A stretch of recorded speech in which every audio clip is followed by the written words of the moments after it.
Good morning, everyone, and welcome to Dadisajoke Retro Rockin' Gamer Weekend Report, episode number 46. Yes, 46. We're growing. We're going. Anyways, folks, we're going to be talking about a few things here. Not a ton of news this past week, except me being in the hospital for my fucking back, which I'm taking horse pills to take care of the pain. But anyway, that's a different story. Don't worry about that. That's something else. Come on, get your coffees ready. Come on, everybody. Coffee. Mm. Lukewarm. Anyway, let's do a few things here. Now, there was two announcements by Atari. Spearmaster on the Atari VCS has been updated with new multiplayer co-op game. Yeah, it's blah. I don't want to start over, so you just cut that out. Anyway, what is better than one spear master taking on Tar? How about 4 players? What the hell's going on here? Everything's falling apart on me. The hell. Anyways, it's a free update by the makers of Unsung Warrior, so that's really cool. So if you guys, whoever out there has Spearmaster, get the update. Now you can play 4-player co-op. How cool is that? I don't have this game, so I can't really talk about it, but that's the cool thing about it. Let's see here. Snake Core by Orange Pixel has been released. And Snake Core is an arcade game with simple and familiar gameplay, but twisting and turning the setting and variation into an intergalactic war against an alien threat with a variation of mission types and army units. Interesting. May have to take a look at this. Command your army of different soldier units as they attack aliens. Of course, we would like to attack aliens. Take out bombs, retrieve soldiers, defend key locations, and hunt down big snake-like creatures. The gameplay in different game modes with a multi-route map that allows the player to decide the best route to the alien overlord. Oh, that's a nice twist. Grab power-ups to improve your soldier skills, wipe out aliens, and increase your score with combos and tactics. Nice. And here's a few comments here. Simple to understand game loop. The game is easy to understand and allows everyone to enjoy the commanding off-world army with different units and strikes. Node-based mission map, a randomized mission screen allows you to choose which path to take to reach the end of the boss. Almost like one of those little, those make your own adventure type of games. And short game sessions. Snake Core is designed for short gaming sessions. A great game to pick up at any time, and for a quick go at it. Again, that's perfect for me. Don't have a lot of time, but I want to whip up a game, play, and have fun with it, and then deal with it after that. That's cool with me. That is very cool. So now, also, I do want to shout out Retro Ninja. Now, a lot of people may know Retro Ninja from the Atari VCS Discord forum. He is an old school video game designer from EA. He's, I guess, retired or on his own right now, making his own games. But the cool thing about what I liked about it, he did sort of a montage every day. He tweeted, or almost every day, he tweeted the games that he worked on and dedicated to Black History Month, which was very cool. I think that was very, very cool to show all the different games that he worked on and gave a little synopsis of, how hard it was, how exciting it was, how much he liked it. It was really cool. I really enjoyed following that. So, yeah, if you are on Twitter, follow Retro Ninja there too. I mean, he's got some really good things to say, and it's very interesting. And you know what? Being a game designer for so long and being heavily, what's the heavily respected in the community for all the work that he's done. I mean, this is video game design is not easy.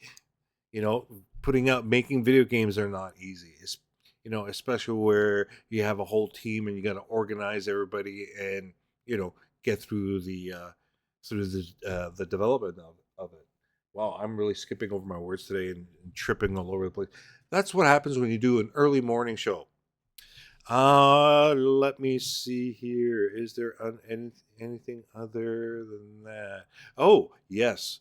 What I do want to talk about, folks, is um, it's interesting how ever since the Atari 2600 Plus came out, I'm seeing a lot more people not only just picking up, games or whatever, older Atari 2600 games and putting them on your new system. But I mean, I'm seeing a lot more people, not just the odd here and there.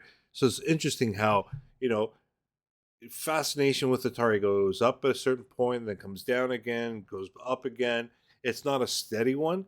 Well, it could be, but that's how I see it. Now we're back on an upward trajectory again, which is really cool. I mean, how can you not argue, or how can you not deny Atari the skillfulness of putting out an Atari 2600 Plus, a new console with new hookups and what have you, except for the joysticks and what have you, just doing HDMI, and then not only can you buy brand new games for it, but there's like hundreds of old games that, let's say, you don't have, or there's one that I played here on my YouTube channel, and you go, damn, I don't have that. People are going out and finding it on eBay or whatever and buying it. Don't forget, I have a store on my website. You can check them there. I don't have a ton of stuff anymore. I've sold a lot of stuff, but there's some goodies over there that you might want to check out. So, come by my place too. So yeah, that's amazing. It just blows my mind how that's happening right now. Um, you get people who just you revisit the thing again, and it's like, you know what? I shouldn't have sold all my games years ago. Who knew? Who knew an Atari 2600 Plus was going to come out? Also, what I do want to talk about is, this is kind of a difficult thing to talk about, and I don't want to piss off too many people, but the Atari Discord group is getting kind of out of hand at times, and it's got me thinking. I actually had a forum on my website, and I took it down because honestly nobody was using it, and the money that I was paying out for it monthly just didn't make sense.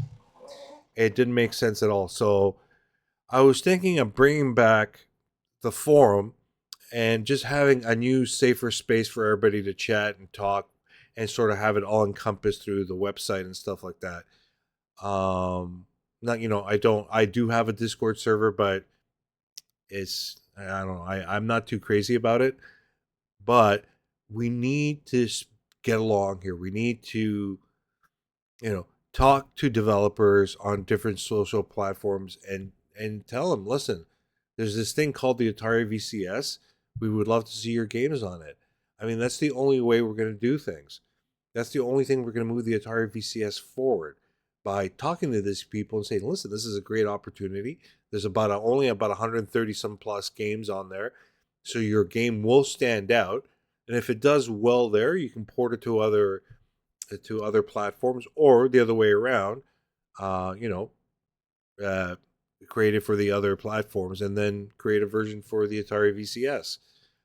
So we got to stop the finger pointing, the complaining. It's funny, every time there's no new game, everybody goes nuts, starts making up and speculating bullshit, and we start getting on each other's nerves and stuff like that. And it's just not cool.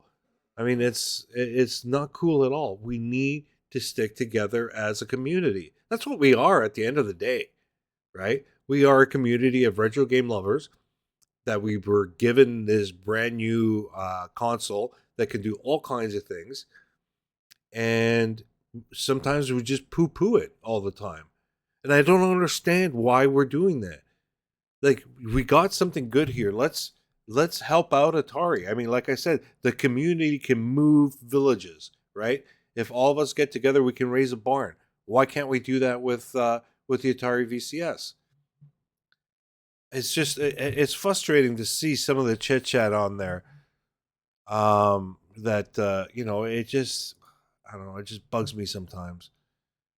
I mean, we're all cordial in the morning and stuff like that, and somebody posts something, and then the place goes to to shit, really. And it's not cool because this is Atari's Discord server, right? And also we tend to, talk about other game systems and what have you, which is okay. But I mean, is it really belong in the Atari Discord forum or discussion group? So that's the thing. Do, do, do, do, do, do, do, do, do, do. What else did I want to say? Yeah, it's just I don't know, guys. Like honestly, we have to move forward on this, and we have to be proactive and make the community safe for everybody. And everybody doesn't have the same opinion. That's fine. But if we can do it in an adult fashion, what's that? An adult fashion? Yeah, if we do it in an adult fashion, it would be cool. There would be no problems, right? And helping, and also I've seen some great things come out of the Discord forum where some indie developers, got some help from the from the community, and and got some stuff added to it and made the game more interesting. Some people have troubleshooted. Some people have given the developer, you know, names and logos to put on in the game. There's just so much stuff in there that it makes me proud. Honestly, it makes me proud that I'm part of that community. So folks. So let's discuss this. I mean, we got to come up with a better way. Let me know if you guys would like to see a forum or some sort of discussion forum come up on Dadisajoke, so we can discuss things there and be civil about it, right? I just want to have a safe space where people can talk. People can have an opinion without getting attacked by anybody. And quite honestly, if I was the admin, that block button would come up every single time if things got out of hand, right? And I don't take no bullshit, trust me. Okay, folks, I think that's it. There's nothing really else going on here. Oh, I do have a little secret though. At 2 o'clock today, I have an updated review of Neosprint. We'll be talking about this. Left, right steering, power steer, whatever. Anyway, so check that out. I did an update video of it, and we'll go from there. Anyways, everybody, take care. Have a great weekend, and don't forget your coffees, eh? Take care now. Bye.